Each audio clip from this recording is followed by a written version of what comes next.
Hey guys, welcome back to my YouTube channel once again बच्चों। My name is Adish Khankal. कैसे हो तुम लोग सब लोग? I hope everyone is doing great. And यहाँ पे आप लोग, आई होप सभी लोगों ने अब तक पढ़ाई करना स्टार्ट कर लिया होगा। मुझे पता है आप लोग सभी लोगों का वेकेशन चल रहा है एंड वेकेशन होने के बाद आप लोग पढ़ाई करना स्टार्ट करोगे। तो मैंने 10th स्टैंडर्ड के सारे टॉपिक्स तो ऑलरेडी डाल दिए, आप लोग जाकर चेक तो कर सकते हैं। But at the same time probability is one of the chapters जो मैंने नहीं लिया था पिछले साल, तो प्रोबेबिलिटी का कंटिन्यूएशन करने वाले हैं। इसका ऑलरेडी 2 वीडियोस मैंने बनाए हैं बच्चों, जाकर देख सकते हैं। तो वो 2 वीडियोस किसके ऊपर है आप लोग जरूर ट्राई करके देख सकते हैं, अच्छी तरह से समझना, because this is going to be the lecture number 3। अब लेक्चर नंबर 3 को डायरेक्टली ना देखे, अगर आप लोग ने ये वीडियो अब भी देखा होगा तो एक काम कर सकते हैं, वीडियो को पॉज करके पहले पीछे जाकर lecture number 1 and lecture number 2 को जरूर देखें। उसका लिंक बच्चों यहाँ पे डिस्क्रिप्शन में डाल दूंगा, आप लोग जरूर जाकर देख सकते हैं प्लेलिस्ट पूरा का पूरा, तो आप लोग को वहां पे मिल जाएगा। तो वहां पे मैंने रैंडम एक्सपेरिमेंट के बारे में बताया, रैंडम एक्सपेरिमेंट क्या होता है। फिर हम लोग ने 5.1 का एक्सरसाइज जो प्रैक्टिस सेट है वो कंप्लीट किया। फिर 5.2 किया जो एक्चुअल में था रैंडम एक्सपेरिमेंट समझने के बाद में हम लोग को सैंपल स्पेस और सैंपल पॉइंट्स के बारे में समझना था, तो वो भी मैंने वहां पे डिटेल में बता दिया है। आज का एक सेशन जो होने वाला है बहुत ही इंपॉर्टेंट होने वाला है एंड आज हम लोग यहाँ पे एक थर्ड टॉपिक पढ़ने वाले हैं। तो थर्ड टॉपिक क्या होने वाला है समझने की कोशिश करते हैं बच्चों। The topic that we are going to cover today is called as an event. अब ये इवेंट क्या होता है बच्चों? वैसे इवेंट ये वर्ड आप लोग ने पहली बार तो नहीं सुना है। इंग्लिश में इवेंट क्या होता है आप सभी लोगों को पता है, ओकेशन होता है, इवेंट होता है। तो यहां पे हम लोग एक इवेंट के बारे में बात कर रहे हैं। तो रैंडम एक्सपेरिमेंट समझा तो है, सैंपल स्पेस सैंपल पॉइंट्स तो समझा है, तो अभी प्रोबेबिलिटी में ये इवेंट का मतलब क्या होता है जानने की कोशिश करते हैं। तो इवेंट मतलब बच्चों, सबसे पहले एक काम करते हैं, इसको थोड़ा बाजू में रखते हैं। सबसे पहले फिर से हम लोग सैंपल स्पेस के बारे में समझते हैं कि अगर सैंपल स्पेस का मतलब क्या है। मैंने अगर आप लोग को पूछा था तो आप लोग ने बताया था सैंपल स्पेस मतलब the set of all possible outcomes. मतलब अगर मैं कोई भी एक्सपेरिमेंट करता हूं तो उसके सारे पॉसिबल आउटकम्स जो होते हैं बच्चों, उसको हम सैंपल स्पेस बोलते थे। तो अगर मैंने डाई की बात की, अगर मैंने डाई को रोल किया तो पॉसिबल आउटकम्स क्या क्या हो सकते हैं, क्या क्या पॉसिबल रिजल्ट्स है, 1 2 3 4 5 6। तो अगर मैंने सारे रिजल्ट को नोट डाउन कर दिया तो वो सैंपल स्पेस बनता था। इसलिए सैंपल स्पेस सबसे बड़ा होता है, उससे बड़ा कोई हो ही नहीं सकता उस पर्टिकुलर एक्सपेरिमेंट में। समझ में आ गया? तो यहां पे इवेंट का मतलब क्या होता है? इवेंट का मतलब सारे पॉसिबल आउटकम्स नहीं होते हैं। तो इवेंट का मतलब होता है set of favourable outcomes of a given sample space is called as an event. अभी इसका मतलब क्या है समझ में नहीं आया होगा आप लोग को, तो मैं समझा देता हूं। फेवरेबल मतलब जो मैं चाहता हूं। तो सैंपल स्पेस क्या बोलता था कि आप डाई को रोल करोगे तो सारे आउटकम्स अगर आप लिस्ट डाउन करेंगे तो आपको उसको सैंपल स्पेस बोलना पड़ेगा, बराबर है। बट इवेंट का मतलब होता है कि सारे आउटकम नहीं, ऐसे आउटकम जो मुझे फेवर करता हो, जो मैं चाहता हूं, ऐसे टाइप ऑफ जो हमारे पास आउटकम्स होंगे उसको हम बोलते हैं बच्चा इवेंट। अब इस चीज को समझाने के लिए और डिटेल में समझेंगे, but right now just hopefully पहले हम लोग यहाँ पे देखेंगे क्या समझता है। A set of favourable outcomes of a given sample space is called as an event and it is always a subset of the sample space। मतलब सैंपल स्पेस का सबसेट होता है। ये सारी चीजें आप लोग को याद नहीं रखना है बच्चों, सिर्फ समझना है। तो कोई डेफिनेशन एग्जाम में पूछने नहीं वाला है, जस्ट एन अंडरस्टैंडिंग पर्पज के लिए कर रहे हैं कि event is always the subset of the sample space. तो सैंपल स्पेस बड़ा होता है, उसका एक छोटा सा टुकड़ा होता है सबसेट। हम लोग ने सुना है बच्चा 9th स्टैंडर्ड में पढ़ाई किया तो सबसेट क्या होता है, राइट। तो event is always a subset of the sample space, simple है। एंड इसको कैसे डिनोट किया जाता है? The events are always denoted by the capital letters सिवाय एस के। कैपिटल एस मत यूज करना। क्यों कैपिटल एस नहीं यूज करेंगे? बिकॉज हमने पिछले लेक्चर में पढ़ाई किया था कि कैपिटल एस जो है हम लोग का वो सैंपल स्पेस के लिए डिनोट किया जाता है। याद है बच्चों, सैंपल स्पेस को हमने कैपिटल एस या फिर ओमेगा बोला था। तो यहां पे भी हम लोग इवेंट भी एक सेट होने की वजह से हम कैपिटल लेटर से डिनोट तो करेंगे, सिर्फ एस नहीं यूज करेंगे, बाकी कोई भी यूज कर सकते हैं, जैसे ए बी सी डी हो या कुछ भी यूज कर सकते हो एक इवेंट को डिनोट करने के लिए। सिंपल टू अंडरस्टैंड सो फार। चलो अभी आप बोलोगे सर ये फेवरेबल आउटकम मतलब जो हम चाहते हैं, ऐसा इसका मतलब क्या है, जरा सा अच्छे से समझाओ ना, एक एग्जांपल दो। तो एग्जांपल तो आप लोग को ये तो पता ही होगा, ये कुछ नया नहीं है आप सभी लोगों के लिए, everyone knows about this part. COVID में तो सबसे ज्यादा खेला गया हुआ ये है ludo as well as snake and ladder. तो यहाँ पे स्नेक एंड लैडर जो दिख रहा है आप लोगों को, एक सांप सीढ़ी का खेल चल रहा है। एंड मान के चलो बच्चों मैं वहां पे 21st पोजीशन में खड़ा हूं, दिख रहा है बच्चों आप लोग को, वहां पे मेरा एक कॉइन है जो 21st पे है।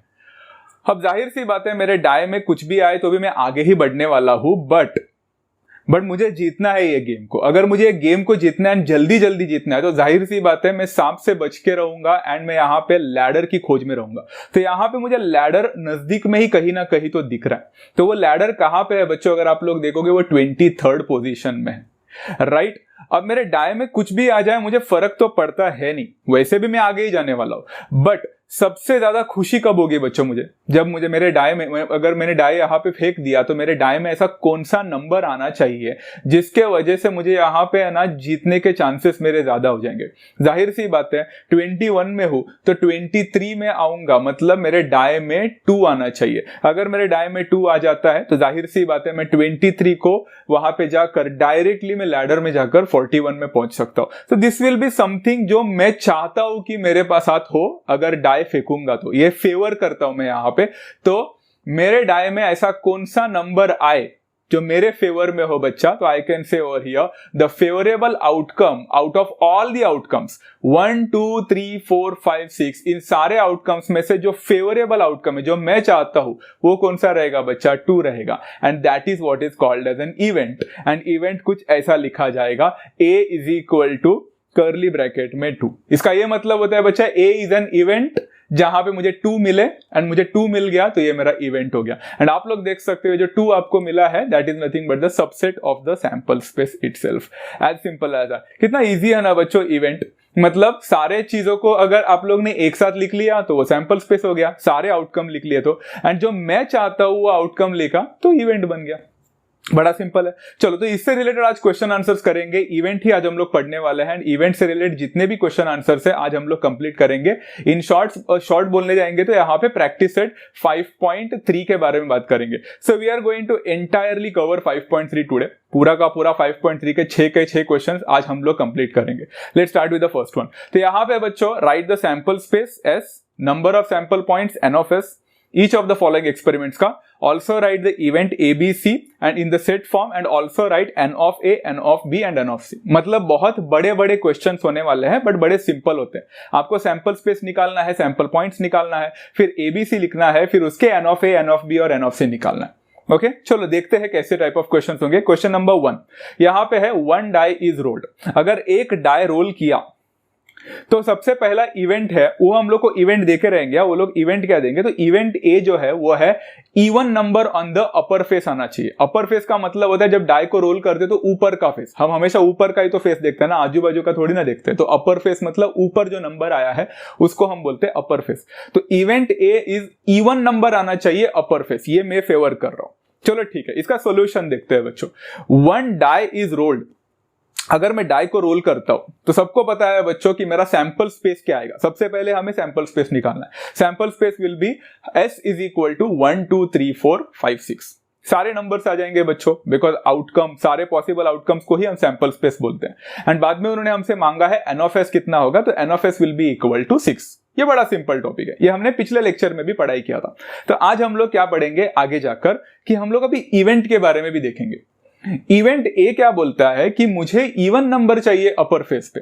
तो इवन नंबर चाहिए मतलब s इज इक्वल टू 1 2 3 4 5 6 में आप लोग को ऐसे ही नंबर निकालने हैं जो सिर्फ इवन नंबर, राइट। तो आपका a इज इक्वल टू क्या हो जाएगा बच्चा? Event a will be equal to 2 4 6। Very simple. आपका a हो गया बच्चों। यहां पे उन्होंने हमसे मांगा है n of a भी निकालो। तो n of a मतलब नंबर ऑफ एलिमेंट्स कितने हैं बच्चों a के पास, तो यहां पे 3 दिखेंगे। तो n of a is equal to 3 हो गया, आपका काम खत्म हो गया। आप बोलोगे सर b एंड c कहां पे आएगा? सबसे पहले हमने इवेंट a के बारे में निकाला, अब हम इवेंट बी के बारे में निकालेंगे जो भी आप लोग को टेक्स्ट बुक में दिया रहेगा। आप लोग टेक्स्ट बुक को कैरी करोगे तो ज्यादा अच्छा होगा whenever you are going to read, तो ताकि आप लोग को इजी हो सके क्वेश्चंस को देखने के लिए। यहाँ पे इवेंट बी क्या बोल रहा है? क्वेश्चन तो वही है बट अभी इवेंट ए होने के बाद इवेंट बी की बात हो रही है। Odd number on the upper face, same question.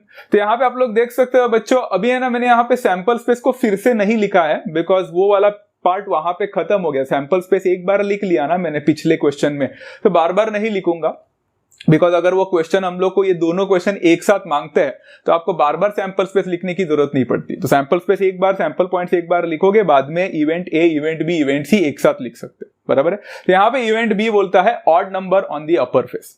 अब odd number on the upper face मतलब क्या होगा? b इज इक्वल टू 1 3 5 होगा and n of b will be equal to 3। As simple as that. काम खत्म। 2 क्वेश्चन तो हो गए। अभी हम लोग देखते हैं इवेंट सी क्या बोल रहा है। इवेंट सी बोल रहा है कि मुझे प्राइम नंबर चाहिए अपर फेस पे। अब क्या ये क्वेश्चन डिफिकल्ट है क्या? एक तरफ से हाँ भी, एक तरफ से ना भी। अब हाँ या ना ये कैसे हो सकता है? प्राइम नंबर में सबसे बड़ा प्रॉब्लम यही है कि बच्चों को प्राइम नंबर क्या होता है एंड प्राइम नंबर कहां से स्टार्ट होता है, यही बहुत सारा बड़ा प्रॉब्लम एक्चुअली बहुत सारे बच्चों में मैंने देखा है। कुछ बच्चे बोलते हैं प्राइम नंबर 1 है, तो कुछ बच्चे बोलते हैं 2 is not a prime number. ऐसा नहीं है। 1 is neither prime nor composite, वो प्राइम में भी नहीं आता, वो कॉम्पोजिट में भी नहीं आता। And 2 is the only even prime number, तो 2 प्राइम नंबर है, ये समझने की कोशिश करो। इसलिए हम लोग को यहाँ पे जो C मिलेगा that will be equal to 2,3,5। कुछ बच्चे 1,3,5 लिखते हैं, कुछ बच्चे 1 और 2 दोनों को भी इंक्लूड कर लेते हैं, 1 2 3 5। बिल्कुल नहीं, 1 नहीं आएगा, 2 से शुरुआत होगा। 2 3 and 5 are the prime numbers. Okay, prime number हो गया, NFC इज इक्वल टू 3 मिल जाएगा, आपका क्वेश्चन खत्म हो गया। सबसे पहला question done and dusted itself, as simple as that. I hope सभी लोगों को सबसे पहला बेसिक क्वेश्चन तो समझ में आ चुका है। अब जाते हैं बच्चों सेकंड वाले क्वेश्चन पे। सेकंड क्वेश्चन है प्रैक्टिस सेट 5.3 का, सेम टू सेम क्वेश्चन है, मतलब मैं बार बार नहीं लिखा हुआ, वहां पे वही निकालना है। Sample space, sample points, event A, event B, event C and N of A, n of B, n of C, वही निकालना है। तो हम सब क्वेश्चन नंबर 2 पे जाते हैं। 2 डाइस आर रोल्ड साइमल्टेनियसली, मतलब एक साथ अगर मैंने 2 डाइस को फेंके होते तो क्या होता।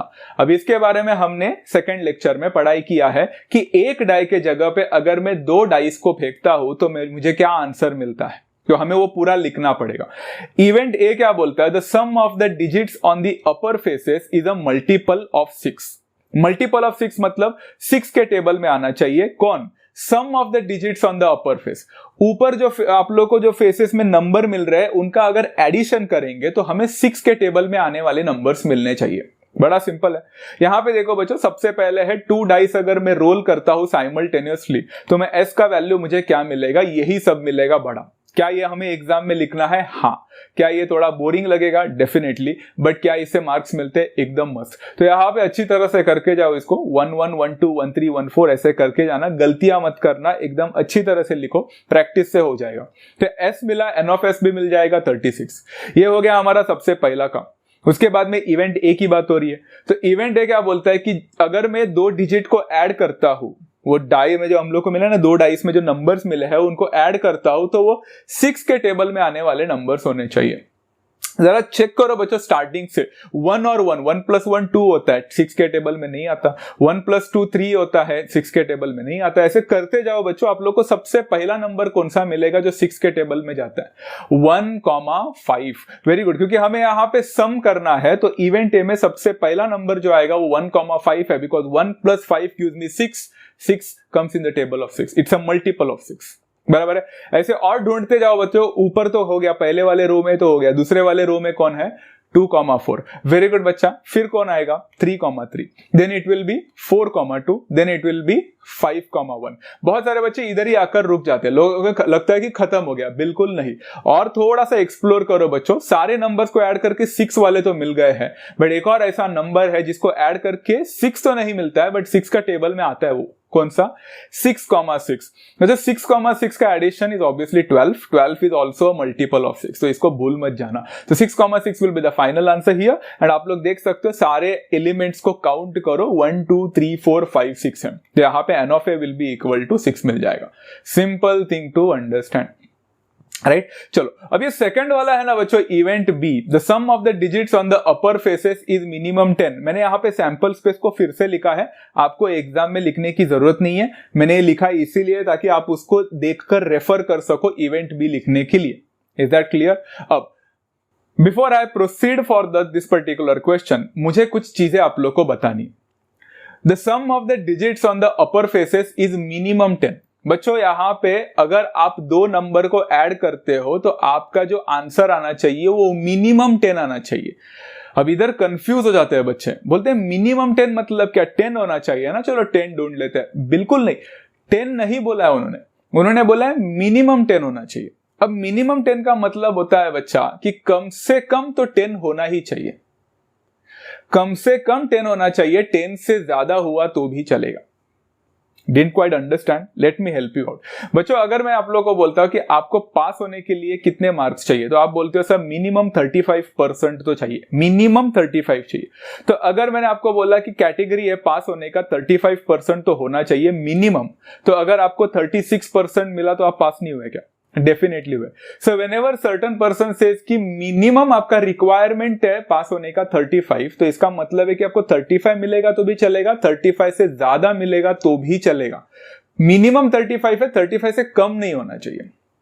Is that clear? That's what minimum का मतलब होता है। आई hope everyone has understood this particular thing. समझा? मिनिमम मतलब उससे कम नहीं ले सकते, उतना या उससे ज्यादा ले सकते हैं। That's what is called as the minimum. यहां पे अगर आप लोग देखोगे sum of the digits on the upper face अगर मैं ऐड करूंगा तो मुझे मिनिमम 10 मिलना चाहिए, मतलब 10 इज द मिनिमम कैटेगरी। 10 मिला एंड उससे ज्यादा मिला तो चलेगा, उससे कम नहीं मिलना चाहिए। Is that clear?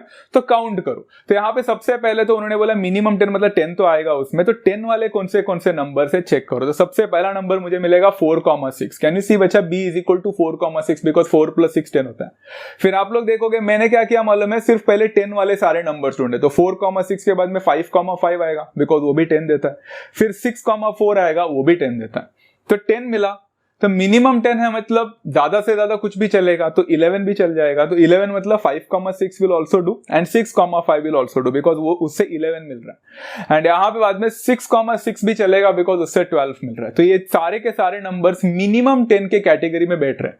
समझ में आया कि अगर मैं आप लोगों को बोलता मिनिमम 10 मार्क्स तो मुझे चाहिए ही चाहिए सभी बच्चों से, तो 10 वाले भी चलेंगे, 11 मार्क्स वाले भी चलेंगे, 12 मार्क्स वाले भी चलेंगे। That's what the logic is behind this particular thing. समझा? ग्रेट। यहां बच्चों n of b is equal to कितना हो जाएगा? फिर से 6 होगा बिकॉज सारे कैलकुलेट करके देखो एलिमेंट आपको 6 मिलने वाला है। n of b will be equal to 6, as simple as that. चलो ग्रेट। अभी इवेंट नंबर सी में जाते हैं। The same digit on both the upper faces, same digit on both the upper faces, ऊपर के फेसेस में same digit आना चाहिए। सिंपल तो है बच्चा, ये तो सबसे इजीएस्ट है। तो इवेंट सी क्या होगा बच्चा? यहाँ पे same digit on the upper faces मतलब 1,1 होगा, 2,2 होगा, 3,3, 4,4, 5,5 and 6,6। These are all the possible things जहां पे दोनों में सेम नंबर आ रहे हैं, सेम डिजिट्स आ रहे हैं। तो एन ऑफ सी यहाँ पे क्या हो जाएगा? वो भी 6 ही देगा आप लोग को। तो this is the only question ऐसा कुछ है जहां पे सारे आंसर सेम मिल रहे हैं, 6, 6, 6, बट वैल्यूज अलग अलग मिलेंगे एबीसी में। सिंपल है, हो गया आपका सेकंड क्वेश्चन भी खत्म हो गया। Now let's proceed for the third one. Third वाला क्या बोल रहा है यहाँ पे?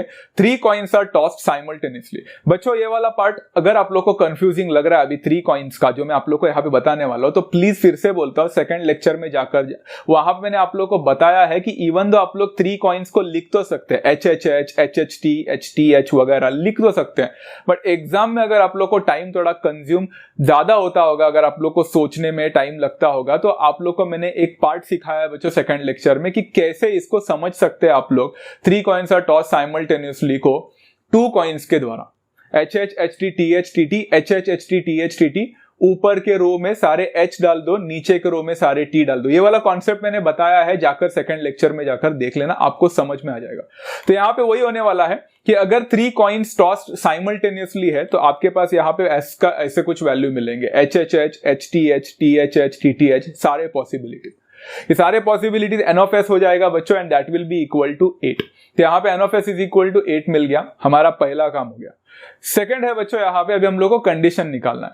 फिर से बच्चों take a break over here and understand ये वाला पार्ट सेम टू सेम अभी जो हमने मिनिमम वाला जो बोला था वैसा ही है। फिर से समझते हैं। Condition for event A is to get at least 2 heads. फिर से बच्चे कंफ्यूज हो जाते हैं, बोलते हैं कि 2 हेड्स चाहिए, मतलब ऐसे सब चीजें ढूंढने हैं जहां पे 2 हेड होना चाहिए। बिल्कुल नहीं, उन्होंने ऐसा बोला है कि to get 2 heads, to get at least 2 heads.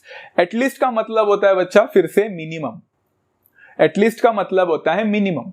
तो टू गेट मिनिमम 2 हेड, मुझे ऐसे यहां पे ढूंढने हैं जिसके पास मिनिमम मतलब कम से कम 2 हेड तो होने ही चाहिए।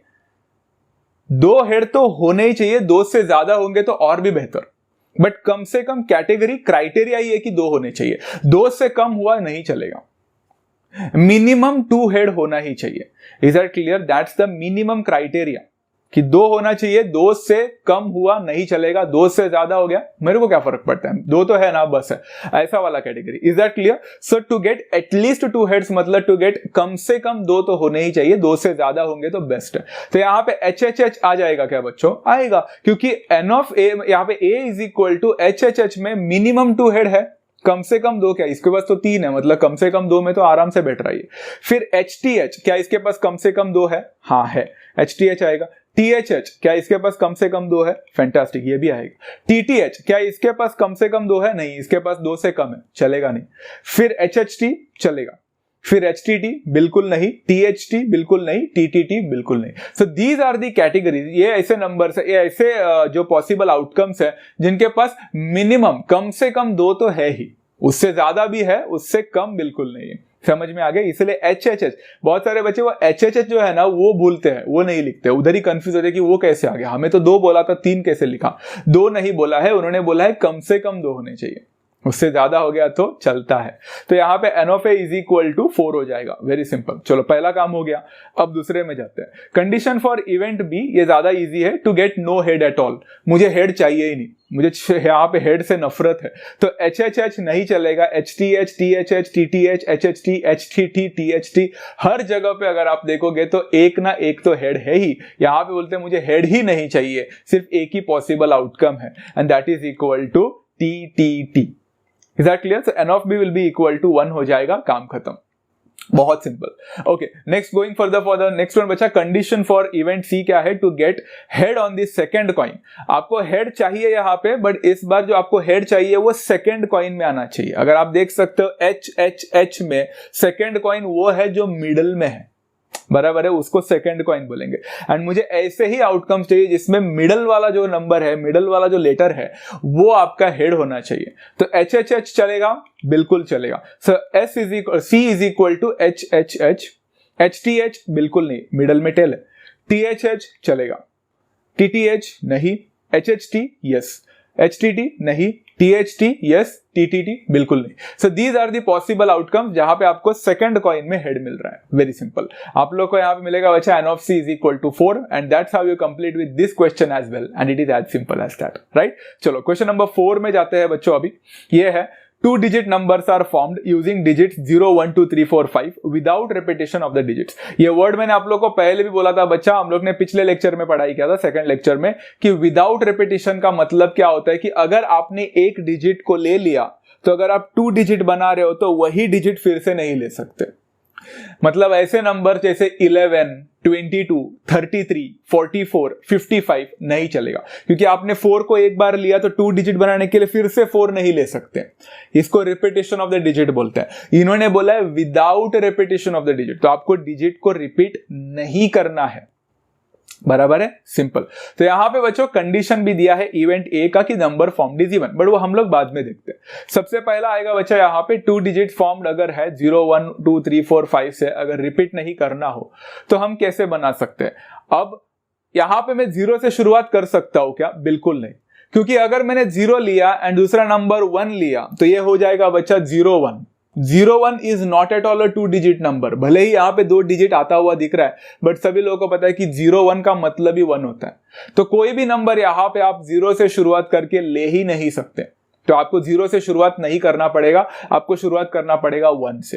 एंड 1 का कॉम्बिनेशन करो सारे डिजिट्स के साथ, फिर 2 का कॉम्बिनेशन करो सारे डिजिट्स के साथ, ऐसा करते जाओ, आपको सारे नंबर्स मिल जाएंगे। जैसे कि ये देखो यहाँ पे S इज इक्वल टू पहला 1 का 0 के साथ कॉम्बिनेशन किया 1, 0, फिर 1, 1 नहीं आएगा क्योंकि एक बार 1 लिया तो फिर से 1 नहीं ले सकते, repetition of the digits is not allowed. तो 1, 2 आएगा मतलब 12, फिर 13, 14 एंड 15, ये हो गए सारे 1 से कॉम्बिनेशन। फिर 2 वाला देखो 20, 21, 22 नहीं होगा 23 होगा, 24, 25, फिर यहां पे 3 का देखो 30, 31, 32 आएगा, 33 नहीं आएगा, 34, 35, फिर 40 का देखो बच्चों 40, 41, 42, 43, 44 नहीं 45, and last but not the least 50, 51, 52, 53 and 54, because 55 फिर से नहीं आएगा। इतने सारे कॉम्बिनेशन से सारे नंबर्स को काउंट करो बच्चों, आप लोग को N of S is equal to 25 मिलेगा, इतना ही मिलना चाहिए 25, ग्रेट। अब यहाँ पे कंडीशन फॉर इवेंट ए क्या बोलता है, द नंबर फॉर्म्ड इवन होना चाहिए। इवन नंबर ढूंढना नहीं आता है क्या बच्चों आप लोग को? इवन नंबर मतलब वो सारे नंबर जो 2 के टेबल में आते हैं, ढूंढो ना। 10, 12, 14, 20 ये सारे नंबर्स आएंगे। ये वाला पार्ट मैं आप लोग के ऊपर छोड़ रहा हूं बच्चा, इसलिए मैंने डायरेक्टली लिख लिया। सारे इवन नंबर्स को ट्रेस आउट करो, आप लोग को ए मिल जाएगा and N of A will be equal to 13 होगा। सिंपल थिंग, खत्म हो गया। पहला इवेंट हो गया। अब दूसरा इवेंट है बच्चों, condition for event B is the number formed is divisible by 3। अगर आपको 3 के टेबल का बच्चों आप लोग को आता है तो बेस्ट है, सारे नंबर्स लिस्ट डाउन करना। बट किसी को नहीं पता है तो आप लोग ने शायद 5th एंड 6th स्टैंडर्ड में एक पर्टिकुलर चीज सीखा था बच्चा, कॉल्ड एज डिविजिबिलिटी टेस्ट, कि अगर आप दो नंबर को ऐड करते हो एंड अगर वो 3 के टेबल में आता है तो वो 3 के ये पूरा नंबर भी 3 के टेबल में आता है। ये वाला कॉन्सेप्ट किसी को याद भी है क्या बच्चों? इसलिए बचपन में पढ़ना चाहिए होता है। जैसे देखो 1 0 क्या 10 टेबल में आता है? 1 + 0 1, 1 3 के टेबल में आता है? बिल्कुल नहीं। अगर आप देखोगे 12 मतलब 1 + 2 3 के टेबल में आता है तो 12 3 के। अभी 12 तो इजी है बच्चा, कोई भी बोल देगा, बट आगे के नंबर्स अगर आप लोग को चेक करना है तो आप लोग देख सकते हो वो 3 के टेबल में आता है। जैसे देखो लास्ट नंबर देखो 54, तो अगर आपको पता नहीं है कि 54 3 के टेबल में आता है कि नहीं, आपके पास टाइम नहीं है, तो आप 5 और 4 को ऐड करके देखो। 5 + 4 होता है 9। क्या 9 3 के टेबल में आता है? हाँ, तो 54 भी गारंटीड 3 के टेबल में आएगा। Is that clear? हो गया काम। इसको डिविजिबिलिटी टेस्ट ऑफ 3 बोलते हैं। जिसको पता है उसको तो पता ही है, जिसको नहीं पता है तो शायद नया समझा होगा। तो मैंने यहाँ पे डायरेक्टली सारे नंबर लिख लिए बच्चों जो 3 के टेबल में आता है। आप चाहकर खुद देख सकते हो बच्चों, यहाँ पे सारे नंबर्स को देखो, ये सारे 3 के टेबल में आते हैं एंड बाकी के सारे नंबर्स 3 के टेबल में नहीं आते। तो n of b is equal to 9 होगा। दैट्स इट, खत्म। फिर यहाँ पे बच्चों कंडीशन फॉर इवेंट सी क्या है? The number formed is greater than 50। Greater than 50 बोला है बच्चों। ग्रेटर देन 50 मतलब 50 नहीं आएगा, 50 से ज्यादा वाले नंबर्स को ढूंढना है। 51, 52, 53 and 54 these are the only numbers जो 50 से ज्यादा है and n of c will be equal to 4। कितना सिंपल सा कॉन्सेप्ट है ना बच्चों, बड़ा इजी कॉन्सेप्ट है, राइट? चलो अभी हम लोग जाते हैं प्रैक्टिस सेट 5.3 का क्वेश्चन नंबर 5, जो कि सेकंड लास्ट क्वेश्चन है आज के सेशन का। यहां पे बच्चों क्या है, इंटरेस्टिंग पार्ट है। From the 3 men and 2 women, environment committee of 2 persons is to be formed। मतलब आपके पास यहाँ पे 3 मेन है और 2 विमेन है एंड आप लोगों को एक कमिटी बनाने का है ऑफ 2 पर्सन्स। मतलब आपको ग्रुप बनाने का है इन 5 लोगों से 2-2 का। अगर आप 2-2 का ग्रुप बनाते हो तो आपके पास कितने ग्रुप्स बन सकते हैं, ये हमें पहला निकालना है एंड फिर हमें यहाँ पे कंडीशंस दिए जाएंगे ABC करके, वो हम बाद में देखते हैं। तो यहाँ पे अगर हम लोग देखेंगे तो 3 मेन है और 2 विमेन है मेरे पास। तो 3 मेन और 2 विमेन का आप लोग देख सकते हो बच्चों, यहाँ पे तो ना 3 मेन का आप लोग को नाम दिया है ना 2 विमेन का यहाँ पे नाम दिया है, तो कुछ भी नहीं दिया है। तो आप लोग डिस्टिंग्विश कैसे कर पाओगे? So you are not able to distinguish over here. अगर डिस्टिंग्विश नहीं करने होता है तो हम लोग यहाँ पे नाम देते हैं। तो यहाँ पे देख सकते हैं, let the 3 men be denoted as M1, M2 and M3। तो ये हो गया आप लोग के 3 नाम। तो यहाँ पे एंड 2 विमेन को है W1 और W2। आप ऐसा मत बोलना सर हमारे मर्जी का कोई नाम डाले क्या, ऐसा मत करना। This is how you must keep. आपके टेक्स्ट बुक में विमेन को F1 और F2 लिखा है बिकॉज वो विमेन के जगह पे वो फीमेल करना चाहते हैं, मेल एंड फीमेल। तो M ही रहा बट F वहां पे, तो उससे फर्क नहीं पड़ता। अगर आप F डालना चाहते हो तो चलेगा, आप W लिखना चाहते हो चलेगा। उल्टा उधर उन्होंने विमेन बोला है तो W लिखना तो मुझे ज्यादा अच्छा लगता है, but that's completely your choice कि आप जो करना चाहते हैं कर सकते हैं, फर्क नहीं पड़ता वैसे। चलो तो M1, M2, M3 है और W1, W2 है। आपको यहाँ पे कमिटी बनाना है बच्चा एंड वो कमिटी में 2 ही पर्सन होने चाहिए। अब यहाँ पे ना बच्चों कमिटी अगर आप लोग बना रहे हो, ग्रुप बना रहे हो, तो याद रखना इतना कि स्टार्टिंग वाला जो आदमी है या कोई भी है उसके साथ धीरे धीरे सारे कॉम्बिनेशन ट्राई करना। फिर उसका एग्जॉस्ट हो जाएगा तो दूसरे वाले के साथ कॉम्बिनेशन ट्राई करना। ऐसा एग्जॉस्ट होते होते तक करते जाना। बट यहाँ पे कहानी में ट्विस्ट है। आप यहाँ पे बच्चों एक कॉम्बिनेशन कर रहे हो, परम्यूटेशन नहीं है। हाँ, आपको ये शायद टॉपिक पता नहीं होगा। तो अगर आप कॉम्बिनेशन कर रहे हो तो बच्चों आप उल्टा लिख नहीं सकते। यहाँ पे नहीं समझा मैं क्या बोल रहा हूँ, बताता हूँ। पहला चलो M1 का यहाँ पे कॉम्बिनेशन ट्राई करो। M1 M2 के साथ होगा, फिर M1 M3 के साथ होगा, फिर M1 W1 के साथ कमिटी बना सकता है, फिर M1 W2 के साथ कमिटी बना सकता है। मतलब M1 ने जो बोला कि मैंने तो सारे लोगों के साथ कमिटी बना लिया है, अब मेरा ग्रुप बन चुका है, ग्रेट। अब M2 बोलेगा कि चलो अभी मेरी बारी है ग्रुप बनाने की, कमिटी बनाने की। तो M2 M1 के साथ कमिटी बनाएगा, ऐसा अगर आपने लिखा ना तो ये गलत है। क्यों?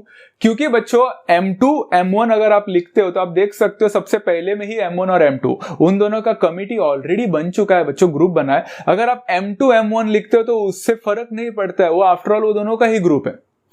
समझ में आ रहा है ना? इट्स लाइक बच्चा देखो, आप अपने बेस्ट फ्रेंड के साथ एक कमिटी बनाते हो एंड फिर कल जाकर बोलते हो अभी मेरा बेस्ट फ्रेंड और मैं एक कमिटी बनाएंगे। कोई सेंस बनता है क्या? कोई यहाँ पे वर्ड में कोई लॉजिक बनता है? नहीं। This is a group that is being made. तो ग्रुप में यहाँ पे उल्टा फुल्टा करना, अलग अलग आउटकम्स नहीं आएंगे। वो कॉइन में होता था हेड्स एंड टेल्स, तो एंड टेल्स एंड हेड्स होता था क्योंकि दो अलग अलग कॉइन्स थे, तो एक में हेड्स और दूसरे में टेल्स आ सकता है। तो कभी कभी दूसरे में टेल्स, पहले में टेल्स एंड दूसरे में हेड्स आ सकता है, वहां पे पॉसिबिलिटी हो सकता है वैसा। यहाँ पे वैसा नहीं, एक ग्रुप बन रहा है बच्चा, सो दैट इज वाई ये दोनों नहीं कर सकते। तो आप M2 M1 नहीं लिख सकते, वो लिख लिया ऑलरेडी। अब आगे जाते जाओ तो M2 के साथ M3 लिखना, फिर M2 के साथ W1 लिखना, फिर M2 के साथ W2 लिखना। M2 का हो गया। फिर M3 जाओगे तो M3 का पीछे मत देखो, बिकॉज पीछे वाले से ऑलरेडी ग्रुप बन चुका है उसका, M3 का W1 के साथ एंड M3 का W2 के साथ। एंड फिर W1 का फिर से पीछे मत जाओ, बिकॉज उनके साथ भी ग्रुप बन चुका है। W1 का W2 के साथ नहीं बना था एंड खत्म हो गया, बिकॉज अभी W2 को पीछे अगर वो मुड़ के देखेगी वहां पे तो उनके साथ सारा उसका ग्रुप बन चुका है। So she doesn't have to make another group at all, उसको ग्रुप की जरूरत ही नहीं है। एंड दैट्स हाउ आपको सारे वैल्यूज मिल गए। आप सिर्फ आगे आगे अप्रोच करते बैठो। यहाँ पे देखो बच्चों NF कितना मिलेगा आप लोग को? 10 मिलेगा। फिर यहाँ पे लिखा है बच्चा कंडीशन फॉर इवेंट ए क्या होना चाहिए? There must be at least one women member. फिर से ये क्वेश्चन आया बच्चों, एटलीस्ट का मतलब फिर से बता दो, कम से कम एक वुमेन तो होनी ही चाहिए। मतलब आपको कैटेगरी दिया है कि भाई अगर आप यहाँ पे आते हो तो कम से कम एक वुमेन तो आपके इसमें कमिटी में होनी चाहिए। कम से कम मतलब मिनिमम एक तो होनी चाहिए। तो मैं बोलूंगा मेरे पास तो यहाँ पे 2 वुमेन का कमिटी है, चलेगा? अरे ऑब्वियसली चलेगा। कम से कम एक होनी चाहिए, मिनिमम एक तो होनी चाहिए। तो 2 होंगे तो और भी बेटर, बट एक से कम नहीं होनी चाहिए। बराबर है? तो कौन सा आएगा बच्चा यहाँ पे? A is equal to M1 W1 आएगा, बिकॉज उसमें एक है। M1 W2 आएगा, उसमें भी कम से कम एक है। M2 M3 नहीं आएगा, M2 W1 आएगा, M2 W2 आएगा, M3 W1 आएगा, M3 W2 आएगा। बच्चों को लगता है इतना ही आएगा, बिल्कुल नहीं। W1 W2 भी आएगा, बिकॉज फिर से बोलता हूं उन्होंने एक वुमेन मेंबर नहीं बोला है, मिनिमम 1 वुमेन मेंबर होनी चाहिए, ज्यादा तो और भी बेटर, राइट? यहाँ पे N of A will be equal to 7, खत्म। नेक्स्ट है बच्चों यहाँ पे condition for event B, 1 man 1 women committee. मतलब ऐसा कमिटी जिसमें एक आदमी होना चाहिए और एक औरत होनी चाहिए, बस। तो ऐसा कौन सा बच्चा? सबसे पहले आएगा M1 W1 आएगा, M1 W2, M2 W1, M2 W2, M3 W1 and M3 W2। So these are the only thing. तो M1 M2 M1 M3, वो M2 M3 ये छोड़कर बाकी सारे, एंड W1 W2 भी छोड़कर, ये सारे छोड़कर बाकी सारे नंबर्स, मतलब हम लोग यहाँ पे देखेंगे N of B will be equal to 6, as simple as that, right? Next है बच्चों condition for event C, there should not be a women member at all. Women होनी ही चाहिए, नहीं चाहिए। तो यहाँ पे अगर हम लोग देखेंगे ऐसा वुमेन वाला होना ही नहीं चाहिए, ऐसा कौन से, तो आप लोग देख सकते हो M1 M2 is one of the categories, M1 M3 is another category, and last but not the list is M2 M3 is also category, जिसमें सारे मेल है, सारे मेन है, विमेन बिल्कुल नहीं है। तो N of C will be equal to 3 and it is as simple as that. Great. चलो आगे बढ़ते हैं बच्चों। प्रैक्टिस सेट 5.3 का question number 6, 1 coin and 1 die are thrown simultaneously. ऐसा एक सेम टू सेम क्वेश्चन हम लोग ने हमारे पिछले लेक्चर में किया था कि अगर मैंने एक कॉइन को फेंक दिया और अगर मैंने एक डाई को फेंक दिया, दोनों एक साथ फेंक रहा हूं, तो क्या रिजल्ट आ सकता है? तो बड़ा सिंपल है। अगर हम लोग देखेंगे सॉल्यूशन कि अगर मैं एक कॉइन और एक डाई को थ्रो करता हूं तो कुछ ऐसा आंसर आएगा बच्चों आप लोग को, S is equal to H1 H2 H3 H4 H5 H6 T1 T2 T3 T4 T5 T6। क्योंकि आप एक कॉइन को थ्रो करते हो तो हेड आ सकता है, डाई को थ्रो करते हो तो 1 आ सकता है, फिर अगर आप कॉइन को थ्रो कर सकते हो फिर से हेड ही आ सकता है, बट डाई में 2 आ सकता है। तो H1 H2 H3 ऐसा करके 6 तक एंड T1 T2 करके भी T6 तक आप लोग बना सकते हो, राइट? यहाँ पे N of S will be equal to 12। सबसे पहला इवेंट बोल रहे हैं बच्चों कि आप लोग को हेड मिलना चाहिए एंड एक ऑड नंबर मिलना चाहिए। तो यह कॉम्बिनेशन है कि हेड एंड ऑड नंबर का। बड़ा सिंपल तो कॉम्बिनेशन है बच्चों कि हेड एंड ऑड नंबर मतलब कौन सा? H1 H3 and H5। तो यहाँ पे होगा H1 H3 H5। N of A will be equal to 3, simple. Next वाला क्वेश्चन में बहुत सारे बच्चे कंफ्यूज हो जाते हैं, तो प्लीज ये कंफ्यूज मत होना। कंडीशन फॉर इवेंट बी बोला गया है बच्चों, टू गेट अ हेड और tail and an even number. Head और tail and an even number का मतलब क्या है बच्चों? हेड और टेल का मतलब है हेड मिलेगा तो भी चलेगा, टेल मिलेगा तो भी चलेगा। और का मतलब है बच्चों को लगता है कि हम सिर्फ हेड लिख के आएंगे नहीं तो टेल लिख के आएंगे, क्योंकि उन्होंने बोला ना और ना कुछ भी चलेगा, ऐसा नहीं है। हेड भी चलेगा टेल भी चलेगा, मतलब वो पॉसिबल दोनों आउटकम्स लिखने पड़ेंगे ना आप लोग को। उन्होंने बोला हेड चलेगा मिला तो भी चलेगा मुझे, तो वो भी आउटकम में आएगा, एंड 10 मिलेगा तो भी चलेगा, तो वो भी आउटकम में आएगा ना। सारी चीजें जो मुझे चल रहे हैं फेवर में है मेरे, मुझे सारे लिखने पड़ेंगे, तो हेड भी लिखना पड़ेगा, टेल भी लिखना पड़ेगा, पर उसके साथ इवन नंबर एसोसिएटेड होना चाहिए। तो यहां पे क्या होगा बच्चों? B will be equal to H2 H4 H6 जो हेड्स के साथ इवन नंबर है, T2 T4 T6 जो टेल्स के साथ इवन नंबर एसोसिएटेड है। So n of B will be equal to 6, as simple as that. Next last but not the least बच्चों, यहां पे कंडीशन फॉर इवेंट सी क्या बोल रहा है? Number on the upper face has to be greater than 7 and tail on the coin. यहां पे ये थोड़ा इंटरेस्टिंग क्वेश्चन है। लास्ट क्वेश्चन डाला है उन्होंने, बहुत इंटरेस्टिंग डाला है कि बोलते हैं कि टेल मिलना चाहिए कॉइन पे, अभी वो तो मिलने ही वाला है, सवाल नहीं उठता, but number on the upper face of a die must be greater than 7। अब ऐसा कौन सा डाई निकाल ले बच्चों बाजार से जिसका नंबर 7 से ज्यादा हो? हमने तो कोई 6 से ज्यादा नंबर देखा नहीं है। तो यहाँ पे ऐसा कोई पॉसिबिलिटी है क्या बच्चों जो मुझे डाई का एक ऐसा वैल्यू दे जो 7 से ज्यादा हो? सवाल ही नहीं उठता। इसमें से कौन सा मिल रहा है? बिल्कुल नहीं। आपने 9th स्टैंडर्ड में एक टॉपिक पढ़ा था कि अगर आप लोगों को कोई आंसर ही नहीं मिलता तो ऐसे टाइप ऑफ सेट को क्या बोलते थे? एम्प्टी सेट बोलते थे, जिसको नल सेट भी बोला जाता था, जहां पे आप करली ब्रैकेट को ओपन करके करली ब्रैकेट को क्लोज करते थे, अंदर बीच में कुछ नहीं रहता था, हवा रहता था पूरा। या फिर उसको और एक चीज से डिनोट किया जाता था बच्चा, फाई करके, PH है, कुछ याद आ रहा है? एब्सोल्युटली। तो कंडीशन फॉर इवेंट सी यहाँ पे क्या रहेगा कि हमारा अपर फेस में ग्रेटर देन 7 होना चाहिए, जो पॉसिबल ही नहीं है। तो C इज इक्वल टू 5 लिख लिया। देखो ऐसा गोल करके एक लाइन। अगर आप लोग एक गोल करके लाइन नहीं करना है तो कोई बात नहीं, आप ब्रेस ब्रैकेट को ओपन करके बंद कर सकते हैं, अंदर कुछ भी मत डालना, खत्म। तो इसका मतलब क्या है बच्चों कि अंदर कितने एलिमेंट्स हैं? बिल्कुल भी एलिमेंट नहीं है। तो इसका मतलब है n of C will be equal to 0। The number of elements present in C is not at all there, मतलब 0 ही है, तो इसका आंसर 0 मिल जाएगा। And that's how you complete with this question as well, and it is as simple as that. आशा करता हूं बच्चों, होपफुली आप सभी लोगों को इवेंट का मतलब भी समझ में आ गया। क्रोनोलॉजिकली जाकर सारे वीडियोस को देखें बच्चों, ताकि आप लोगों को सारी चीजें समझ में आए। इसीलिए वीडियोस को बाइफरकेट करके बना रहा हूं, even though this chapter is easy. अब नेक्स्ट चैप्टर जो हम लोग लेक्चर लेने वाले हैं प्रोबेबिलिटी का, वो एक्चुअल में प्रोबेबिलिटी होने वाला है। एंड उस चीज को समझने के लिए ये सारी चीजों का समझना बहुत ज्यादा इंपॉर्टेंट है, अदरवाइज थोड़ा कंफ्यूजन हो सकता है। So make sure you watch all these things in line and then we will go for the probability topic once and for all. अगर वीडियो पसंद आया होगा तो don't forget to like, share with all your friends बच्चों, and don't forget to subscribe if you are new, and share करते रहना बच्चा, so that I could get the motivation to upload more videos for all of you guys. तो मिलते हैं next session में बच्चों। Take care of yourself, love you all, thank you so much and happy learning.